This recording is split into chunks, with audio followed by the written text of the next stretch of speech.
অনেক ভাই আছেন যারা মনে করেন যে প্রচলিত গণতান্ত্রিক রাজনীতি করে ইসলাম কায়েম করা যাবে, কিন্তু এই 100 বছর বা 70-80 বছরের মধ্যে এটার কোনো নজির পৃথিবীর কোথাও নাই যে গণতন্ত্র দিয়ে, গণতান্ত্রিক ভোটাভুটি নির্বাচন দিয়ে ইসলাম কায়েম করা গেছে। ইসলামী হুকুমত বা রাষ্ট্র আমরা চাই। যদি আপনি দিন পুরোপুরি মানতে চান তাহলে রাষ্ট্র কিন্তু দিনের মতো পরিচালিত না হলে মুশকিল আছে, তাই না?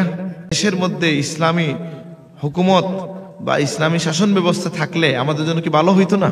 কি সন্দেহ আছে? অবশ্যই ভালো হইতো। দিন মানার ক্ষেত্রে আপনার সহজ হইতো। এই ব্যাংকিং ব্যবস্থা সুদের উপর আছে, এই শিক্ষা ব্যবস্থা নিয়ে আমরা চিন্তিত।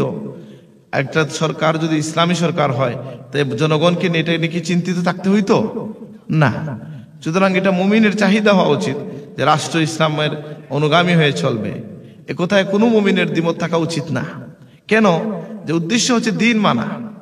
এই জন্য দেখেন আল্লাহ তাআলা কোরআন কারিমে কি বলেছেন, যে যদি কোনো মানুষকে আল্লাহ তাআলা জমিনের অধিপতি বানান, মালিক বানান, আল্লাযীনা ইম্মাক্কান্নাহুম, আল্লাহ যদি তাদেরকে জমিনের উপর অধিকার দান করেন, তাদের দায়িত্ব কি হবে? জমিনের উপর অধিকার যখন আল্লাহ দেন, তার প্রথম দায়িত্ব হচ্ছে আকামুস সালাহ, নামাজ সে কায়েম করবে।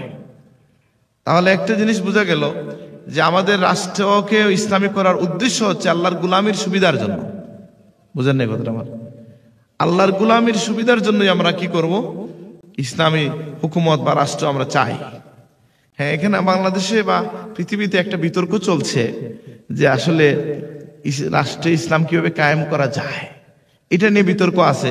আমাদের অনেক ভাই আছেন যারা মনে করেন যে প্রচলিত গণতান্ত্রিক রাজনীতি করে ইসলাম কায়েম করা যাবে, কিন্তু এই 100 বছর বা 70-80 বছরের মধ্যে এটার কোনো নজির পৃথিবীর কোথাও নাই যে গণতন্ত্র দিয়ে, গণতান্ত্রিক ভোটাভুটি নির্বাচন দিয়ে ইসলাম কায়েম করা গেছে। কোথাও কি করা গেছে? কোথাও না, সম্ভব হয় নাই। তাহলে কি হবে? বিভিন্ন জনের বিভিন্ন মত আছে, কিন্তু সকল মুমিনের এটা চাওয়া হবে কেন? যে এই জন্য যে আমার দিনটাকে যাতে আমি পরিপূর্ণরূপে মানতে পারি। এই জন্য আমরা দিন মানাটা একজন মুমিনের জীবনের সবচেয়ে বড় গুরুত্বপূর্ণ বিষয়। আমরা দেখেন এমন একটা জীবন